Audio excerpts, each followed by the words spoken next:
Anyone driving through Kansas City's Marlboro neighborhood may see a lot of boarded up homes, some rundown buildings, but artist Julie Farstead sees promise. As part of a new project, she is going back to the neighborhood's roots to help others see her vision for growth.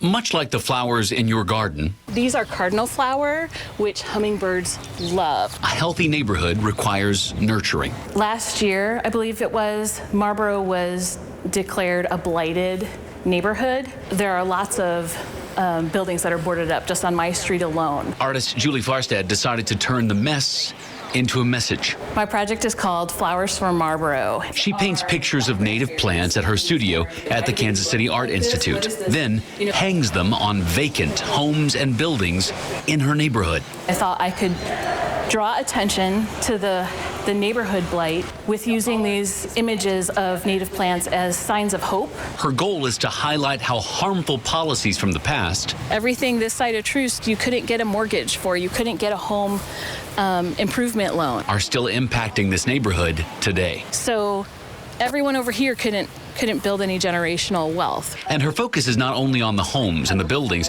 but also on the actual land around them. We've created an ecosystem where we have ripped out all of the native plants and put in grass. I see these paintings on the windows as both a way of encouraging people to plant native plants and pollinators, but also as a sign that we care about this house and we care about the neighbors who will move in and we want to welcome them. The project has already grown. Julie completed the first house on East 77th Terrace by herself. For the second home on 79th and Virginia, she teamed up with two other local artists. I met Adam Crowley, these are his two paintings, and Anna Goodwin, and her two paintings are on the end. Then they were joined by a mystery artist. We came over and somebody else made a new work of art on there, and I just love that, and I don't know who they are. I would love to know who they are and say hi and maybe invite them to work on the next one with us. Ultimately, she hopes her paintings can be a catalyst for change. I really think that the completion of this work will be in community development. That's when it will come full circle. And add a little more natural beauty to this neighborhood. Everyone should have a large flowered bellwort in their, in their yard.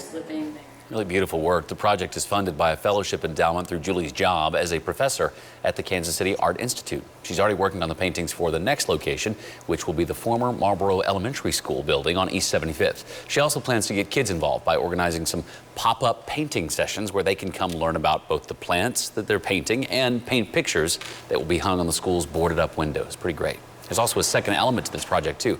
Julie is creating native seedling kits so people can grow native plants in their own gardens. So if you live in the neighborhood and want one of those free kits, you can contact Julie through her Facebook or Instagram page, and we have those links on our website and app. That'd be another great way to beautify the neighborhood. So many beautiful things they're doing with that. That's awesome.